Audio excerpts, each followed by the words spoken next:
আমি দেবজিৎ দে, তোমাদের ব্রাইট প্যাট একাডেমির মেন্টর। আজকে আমি তোমাদের জন্য নিয়ে এসেছি ফিজিক্স ক্লাস আলোর প্রতিফলন, যেটা তোমাদের ফার্স্ট চ্যাপ্টার।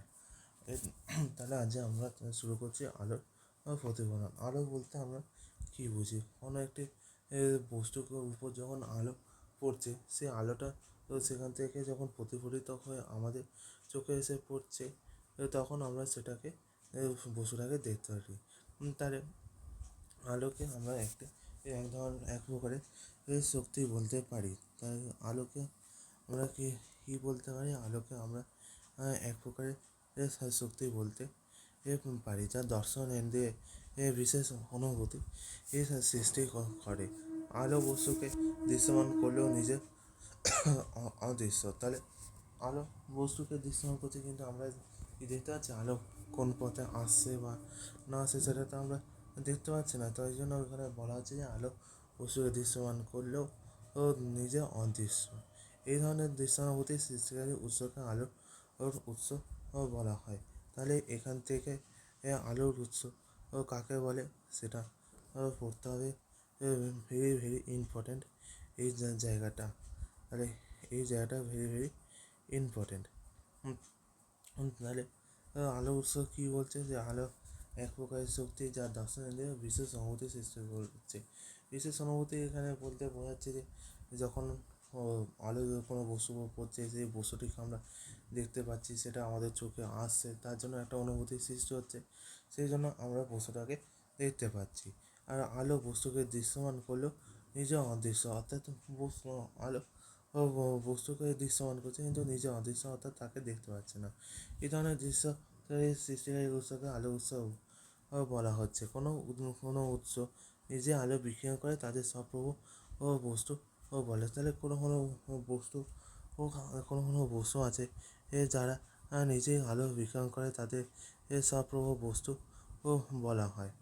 যেমন সূর্য, নক্ষত্র, বৈদ্যুতিক বাতি ইত্যাদি, এগুলো হচ্ছে আমাদের সবপ্রভ বস্তু। তাই নিষ্প্রভ বস্তু যারা আলো নিঃসরণ না করলেও সবপ্রভ বস্তু থেকে পাওয়া আলো প্রতিফলন করছে, অর্থাৎ তাদের নিজেরা আলো নিঃসরণ করছে, অর্থাৎ তারা নিজেরা আলো প্রতিফলন করছে না। যে সবপ্রভ বস্তু থেকে আলো পাওয়ার পর সেই বস্তুটাকে নাকি প্রতিফলিত হচ্ছে, অর্থাৎ সেটা তারা নিজে আলো উৎস হচ্ছে না, মানে নিজে আলোর উৎপাদন করছে না, তারা অন্য বস্তু থেকে আলো পাওয়ার পর সেটাকে প্রতিফলিত করছে। একে নিষ্প্রভ বস্তু বলা হচ্ছে। চাঁদ কিংবা বিভিন্ন গ্রহ, আমরা জানি চাঁদ সূর্যের আলো আলোকিত হয়, অর্থাৎ সূর্যের আলো তার চাঁদের উপর পড়ছে, তার উপর তারপরে সেটাকে দেখতে যাচ্ছে। চাঁদ কিংবা বিভিন্ন গ্রহ, তাই চাঁদ কিংবা বিভিন্ন গ্রহ সূর্য থেকে পাওয়া আলো প্রতিফলিত করে বলেই আমরা এদের দেখতে পাই। আলোকীয় ঘটনা বলি যে কোনো সংসত্ব মাধ্যমে আলো সরলরেখায় চলে। আমরা জানি সংসত্ব মাধ্যমে আলো সরলরেখায় চলে, কিন্তু এই আলো যখন এক সংসত্ব মাধ্যম দিয়ে অন্য সংসত্ব মাধ্যমে আপতিত হয়, তখন মাত্র তিন ধরনের ঘটনা দেখতে পারি। এক প্রতিফলন, দুই শোষণ, আর তিন প্রতিসরণ। তাহলে প্রতিফলন, শোষণ, প্রতিসরণ। তাহলে আমরা ফার্স্টে কী পড়বো? আমরা ফার্স্টে পড়বো এই প্রতিফলন।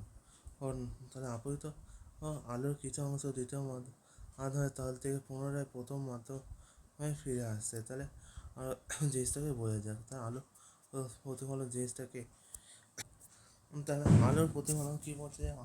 আপতিত আলো। তাহলে কোনো একটা মাধ্যম আমরা নিয়ে নিচ্ছি, এটা ধরো একটা মাধ্যম, এর উপর আলো যখন এসে পড়ছে, এর উপর আলো যখন এসে এর উপর, তাহলে এর উপর আলো যখন এসে পড়ছে, আপতিত আলোর কিছু অংশ দ্বিতীয় মাধ্যমের তল থেকে পুনরায় প্রথম মাধ্যমে ফিরে আসে। দ্বিতীয় মাধ্যমের তল থেকে পুনরায় প্রথম মাধ্যমে ফিরে আসে, এখানে আলোর প্রতিফলন ঘটছে। তাহলে আলো এখানে আপতিত হলো, এখান থেকে আবার প্রতিফলিত হয়ে আবার চলে আসে। তাহলে এখানে আমরা কী বলছি? আলোর প্রতিফলন। এই প্রতিফলনের ফলে কী পরিমাণ আলো প্রথম মাধ্যমে ফিরে আসবে, তা আবার দুটি বিষয়ের উপর নির্ভর করে। তাহলে চলো সেই দুটো বিষয়ও দেখে নিই আমরা। তাহলে আলোর যে দুটো বিষয়ের উপর নির্ভর করে সেটা হলো, এক আপতিত আলো প্রতিফলকের উপর যতক্ষণ আপতিত হয়, যেমন বায়ু থেকে সরাসরি লম্বভাবে আলো কত কোণে আপতিত হয়, যেমন বায়ু থেকে সরাসরি লম্বভাবে আলো কোনো মাধ্যমে আপতিত হলে প্রায় 4.5% আলো প্রতিফলিত হয়। লম্বভাবে না আপতিত হয়ে অবিলম্বের সঙ্গে যত বেশি কোণে আপতিত হবে, তত বেশি পরিমাণ আলো প্রতিফলিত হবে। তাহলে আপতিত আলো তাহলে আপতিত আলো যে প্রতিফলিতের উপর, তাহলে এই যে আলো যে প্রতিফলকের উপর আপতিত হচ্ছে, এই যে কোণ যে উৎপন্ন করছে, এই কোণের উপর প্রতিফলন নির্ভর করে। বায়ুতে সরাসরি লম্বাভাবে আলো কোনো মাধ্যমে আপতিত হলে প্রায় 4.5% আলো প্রতিফলিত হয়। যা আপতিত, তাহলে বায়ুতে সরাসরি লম্বাভাবে বায়ু থেকে সরাসরি লম্বাভাবে আলো কোনো মাধ্যমে আপতিত হলে, তাহলে কোনো ধরে নিলাম 5% আমাদের আপতিত হয়েছে। এই 5% যেটা আছে, এর থেকে 4.5% আলো আলো কী হচ্ছে, প্রতিফলিত হয়, লম্বভাবে আপতিত না হয়ে অভিলম্বের সঙ্গে যত বেশি কোনো আপতিত হবে, তত বেশি পরিমাণ আলো প্রতিফলিত হবে। ঠিক আছে, বোঝা গেল। নেক্সট কি, নেক্সট পয়েন্ট হচ্ছে প্রথম ও দ্বিতীয় মাধ্যমের প্রকৃতি। তাহলে যে প্রথম মাধ্যম, উপরে যে মাধ্যম, একটা বিভেদ তল, আমরা তো ক্লাস 10 পড়েছি বিভেদ তল নিয়ে। সেই বিভেদ তলের উপরে যে তলটা আছে আর নিচের যে তল, মানে দুটো যে মাধ্যম, সেই মাধ্যমে প্রকৃতির উপর নির্ভর করে। যেমন বায়ু থেকে একে সমতল দর্পণের উপর আলো লম্বভাবে আপতিত হলে 80% আলো প্রতিফলিত হয়। তাহলে বায়ু থেকে, তাহলে এই একটা সমতল দর্পণ এর উপর বায়ু থেকে আলো লম্বভাবে আপতিত হলো। তার লম্বভাবে আপতিত হলো, এই লম্বভাবে আপতিত আলোর 80% প্রতিফলিত হয় বায়ু থেকে কাঁচের পরিবর্তে জল থেকে একই কোণে। তাহলে যে কোণে আপতিত হয়, সেই কোণেই আবার আলোর পরিমাণ কমে যায় একই কোণে। তাহলে সেম কোণে আলো আপতিত হলে প্রতিফলিত আলোর যে পরিমাণ তা কমে যায়। শোষণ, আপতিত আলোর কিছু অংশ দ্বিতীয় মাধ্যমে শোষিত হয়। তাহলে আপতিত আলোর যে কিছু অংশ, তাহলে আলো যে আপতিত হচ্ছে, এর যে আলোটার কিছু অংশ, এটা দ্বিতীয় মাধ্যমে কী হচ্ছে, কিছুটা পরিমাণ শোষণ হচ্ছে। দ্বিতীয় মাধ্যমে উপরিত এবং প্রতিফলক তল কালো হলে আপতিত আলোর বেশিরভাগ অংশই শোষিত হচ্ছে। আর এই যে প্রতিফলক তলটা, এই যে এটা হচ্ছে প্রতিফলক তল, এটা যদি কালো হয়, তাহলে কী হচ্ছে, সেটা পুরোটাই, অর্থাৎ পুরোটা বলতে বেশিরভাগটাই এই শোষিত হয়ে আছে। এক্ষেত্রে প্রতিফলিত রশ্মির পরিমাণ প্রায় শূন্যের কাছাকাছি হয়। প্রতিসরণ, আলোক রশ্মি দ্বিতীয় মাধ্যমে আপতিত হলে দ্বিতীয় মাধ্যমটি প্রকৃতির উপর নির্ভর করে। আপতিত আলোর একটি অংশ অবিলম্বের সঙ্গে কোণ করে ভিন্ন সরলরেখায় সরে যায়। তাহলে দেখা যাক প্রতিসরণ কী বলতে চাইছে। আমরা আবার এটা সাদা পেজ নিয়ে, তাহলে আলোর প্রতিসরণ কী করছে, এই একটা এই একটা অবিলম্ব, এই যখন আলো এখানে এসে পড়ছে, আলো যখন এখানে আসছে, এই আলো এইভাবে সরাসরি, তাহলে এইভাবে সরাসরি না গিয়ে কিছুটা অবিলম্বে সঙ্গে, তাই কিছুটা হয় এইদিকে বেঁকে যায়, নাহলে অবিলম্বের কাছাকাছি চলে আসে। একে আমরা বলছি আলোর প্রতি। তাহলে আলো কোষে দ্বিতীয় মাধ্যমে আপতিত হলে দ্বিতীয় মাধ্যমটি প্রকৃতির উপর নির্ভর করে। আপতিত আলোর একটি অংশ অবিলম্বের সঙ্গে কোণ করে ভিন্ন সরলরেখায় তৃতীয় মাধ্যমের মধ্য দিয়ে চলে যায়। এই ঘটনাকে আলো প্রতিসরণ বলা হয়। এবার আমরা পড়বো যে কোনো সমতল, অর্থাৎ প্লেন সারফেসের উপর আলো প্রতিফলনের সংখ্যা থেকে আমরা কী জানতে পারছি, যে আলো কোনো সমসত্ব মাধ্যমের উপর, তাহলে আলো কোনো সমসত্ব মাধ্যমের মধ্যে দিয়ে যেতে যেতে কোনো সমসত্ব মাধ্যমে তাহলে আপতিত হলে সেগুলি আপতিত আলোর কিছু অংশ দিক পরিবর্তন করে পুনরায় প্রথম মাধ্যমে ফিরে আসে এই ঘটনাকে আলোর প্রতিফলন বলে। তাহলে দেখো শোনো, আলোর যে কোনো সংযুক্ত মাধ্যমে তাহলে কোনো তাহলে কোনো সংযুক্ত ভাবো বায়ুর মধ্যে দিয়ে আসছে, এই বায়ুর মধ্যে দিয়ে যেতে যেতে অর্থাৎ কোনো সমতল মাধ্যম সংযুক্ত মাধ্যমে আপরিত রয়েছে আলোটা আপরিত আপরিত হলো। এই আপরিত এটা আলো যখন সমসত্ব মাধ্যমে আপতিত হলো তার কিছুক্ষণ পরই সেই আলোটা আবার সেম কোণে দিক পরিবর্তন করে আবার সেই প্রথম মাধ্যমে ফিরে যাচ্ছে। একে আমরা আলোর প্রতিফলন বলছি। তাহলে ডেফিনেশানটা একটু তোমরা ভালো করে একটু পড়ে নিও, পরীক্ষায় আসতে পারে সেম, আমাদের সেমিস্টার 4 তো আসতেই পারে। যাওয়া যাক। তোমরা কিন্তু এই ডায়াগ্রামটা ভালো করে বাড়িতে প্র্যাকটিস করবে। আলোর প্রতিফলনের যে এই ব্যাপারটা এটা ভালো করে প্র্যাকটিস করবে, লেখাটা পারলে হয় নিজেরা লেখার চেষ্টা করবে, নাহলে বইতে যেটা লেখা আছে সেটা দেখে নেবে। আলোর প্রতিফলন সম্পর্কিত কয়েকটি সংজ্ঞা। তো আমরা আশা করতে পারি তোমরা ক্লাস 10-এ আলোর প্রতিফলন আমরা তো পড়েছি, সেটারই সম্পূর্ণ কিছু টপিক আছে, হয়তো একটা দুটো ওই এক্সট্রা আছে। প্রতিফলন বলতে আমরা কী জানি যে তল থেকে আলোর প্রতিফলন ঘটে তাকেই প্রতিফলক তল বলা হয়।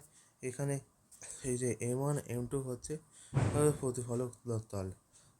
আপতিত রশ্মি কী বলছে, যে প্রতিফলকের উপর যে রশ্মি আপতিত হয়েছে, প্রতিফলকের উপর যে রশ্মিটা আপতিত হচ্ছে একে প্রতিফলক আপতিত রশ্মি বলা হয়। প্রতিফলিত রশ্মি প্রতিফলক থেকে প্রতিফলিত হয়েছে আলোক রশ্মি, তাহলে প্রতিফলকের উপর প্রথম আলো আপতিত হয় হয় তারপরে সেই রশ্মিটা দিক পরিবর্তন করে সেম কোণে সেম কোণ বলতে সেই সেম কোণেই এই আবার প্রতিফলিত হয়ে প্রথম মাধ্যমে ফিরে যায়, তাকে প্রতিফলিত রশ্মি বলা হয়। আপতন বিন্দু, এই যে আপতিত রশ্মি প্রতিফলিত রশ্মি অবিলম্ব ও যে সমতলের উপর যে বিন্দুতে অঙ্কিত আছে তাকে আপতন বিন্দু বলা হয়।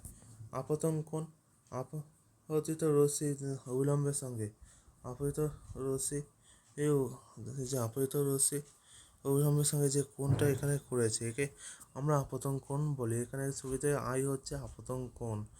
প্রতিফলিত কোণ, আপতন বিন্দুতে প্রতিফলিত রশ্মি অবিলম্বের সঙ্গে যে কোণ অর্থাৎ এই যে আর এটা হচ্ছে প্রতিফলিত রশ্মি প্রতিফলন কোণ, একে আমরা কিন্তু প্রতিফলন কোণ বলি। তাহলে এই যে ছটা যে আছে এই ছটা হচ্ছে এবং এই ছটা হচ্ছে কিন্তু খুবই ইম্পর্টেন্ট এই ছটা। তাহলে এই ছটা হচ্ছে মারাত্মক ইম্পর্টেন্ট, আসতেই পারে। তাহলে এই যে যদি পরীক্ষা দেয় আলোর প্রতিফলন সম্পর্কিত কয়েকটি সংজ্ঞা, তাহলে আলো প্রতিফলন সম্পর্কিত কয়েকটি সংজ্ঞা এটা তোমরা ভালোভাবে পড়বে।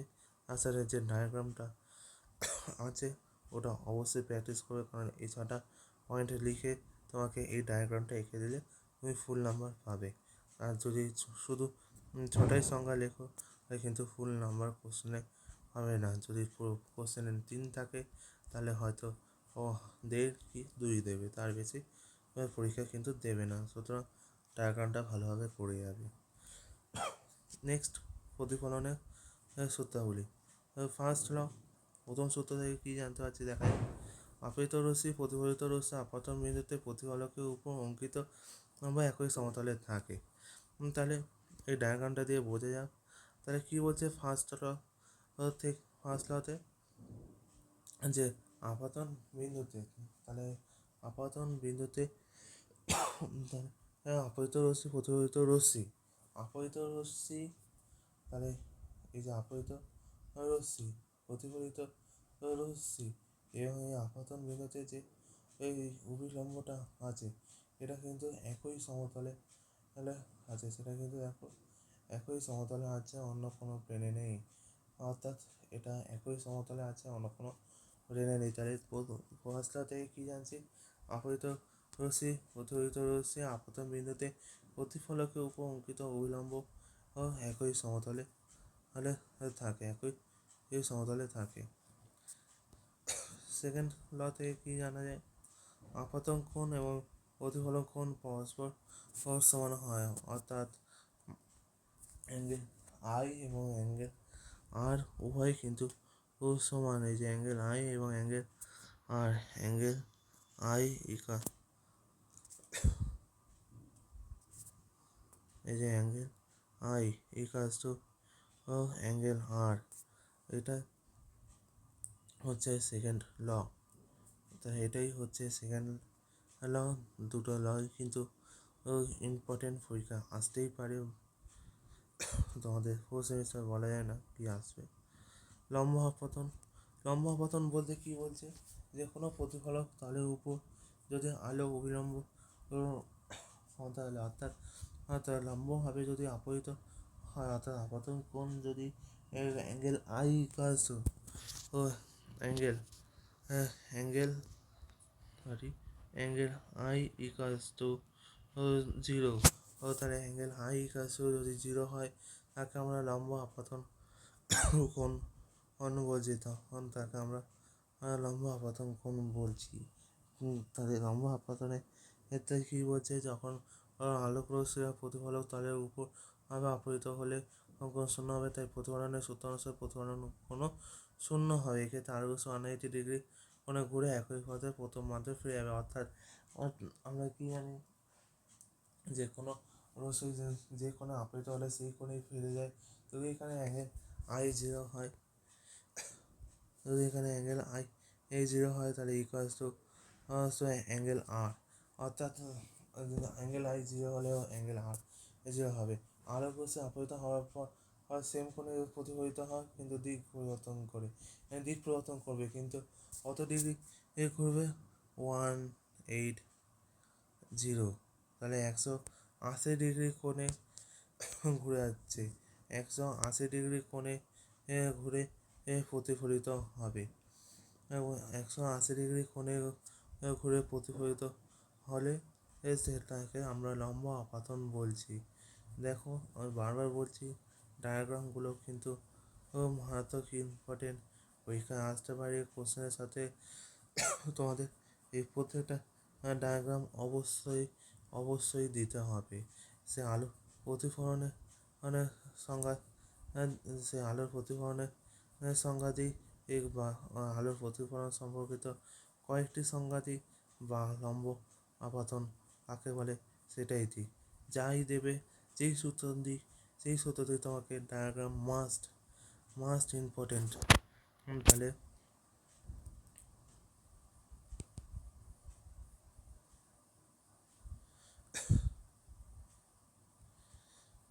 চলো নেক্সট টপিক, প্রতিফলনের প্রকারভেদ। আজ আমি এই 3টে টপিক পড়াবো। লাস্টে কিছু কথা বলার আছে, তোমরা একটু মন দিয়ে শুনবে। প্রতিফলনের প্রকারভেদ। প্রতিফলক তলের প্রকৃতির উপর নির্ভর করে দু প্রকারের প্রতিফলন পাওয়া যায়: এক নিয়মিত প্রতিফলন, দুই বিক্ষিপ্ত প্রতিফলন। ফার্স্ট, নিয়মিত প্রতিফলন।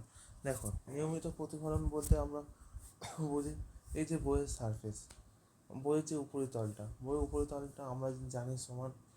সেই উপরিতলের উপর আলো যখন এসে আপতিত হচ্ছে, সে আলোর কিন্তু 0% সেখানে শোষিত হচ্ছে, অর্থাৎ সেখানে 1%ও শোষিত হচ্ছে না। সেই সম্পূর্ণ আলোটাই ওখান থেকে প্রতিফলিত হয়ে ফিরে যাচ্ছে। অর্থাৎ একগুচ্ছ যখন সমান্তরাল অবশ্যই মৌসুমী প্রতিফলক তলে আপতিত হলে, অনেক পর যদি প্রতিফলিত সমূহ পরস্পর সমান্তরাল হলে একে নিয়মিত প্রতিফলন বলে। আর নিয়মিত প্রতিফলন এটা কি জানলাম?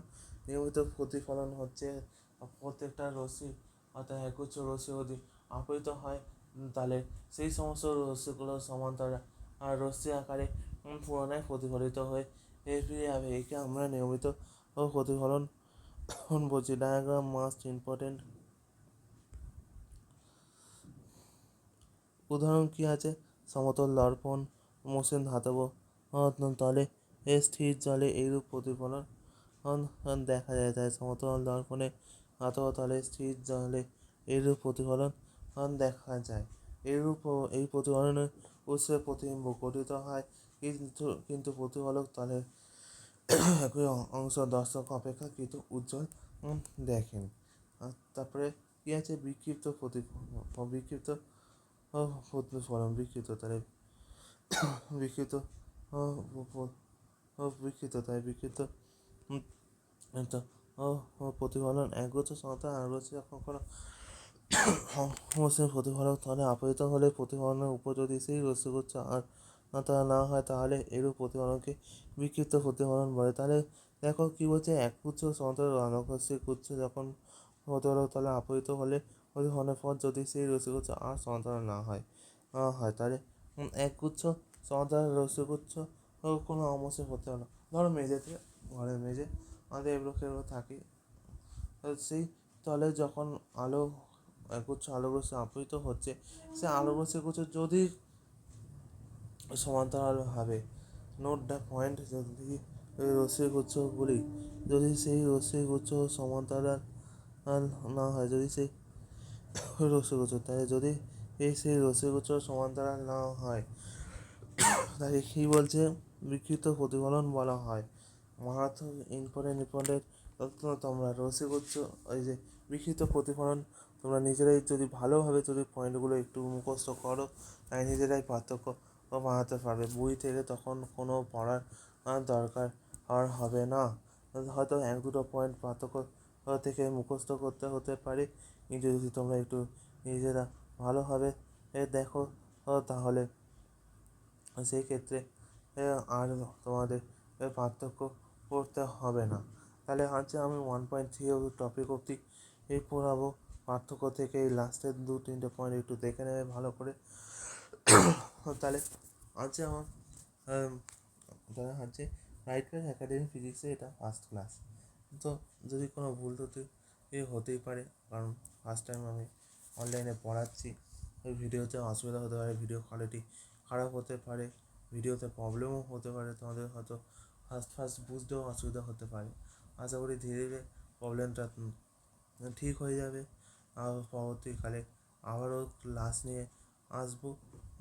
এটা তোমাদের ফার্স্ট ফিজিক্সের ক্লাস, এরপর আরও সাবজেক্টের ক্লাস আস্তে আস্তে আনা হবে। আরও মেন্টরের সাথে তোমাদের পরিচয়ও হবে। আরও গুরুত্বপূর্ণ তোমাদের যখন প্রশ্নবিচিত্রা বেরাবে, আশা করি সেগুলো সলভ করে আমাদের ভিডিও করে আমাদের চ্যানেলে দেওয়া হবে। তো ভিডিওটা কেমন লাগলো কমেন্টে জানিও। কোনো টপিক বুঝতে হলে কমেন্ট করবে। ডিসক্রিপশান বক্সে bright pad academy email ID আর ইনস্টাগ্রাম আইডি দুটোই দেওয়া থাকবে, সেখানেও তোমরা জানাতে পারো। আমরা 24 ঘন্টার মধ্যে তোমাদের সহযোগিতা করে দেবো। Thank you.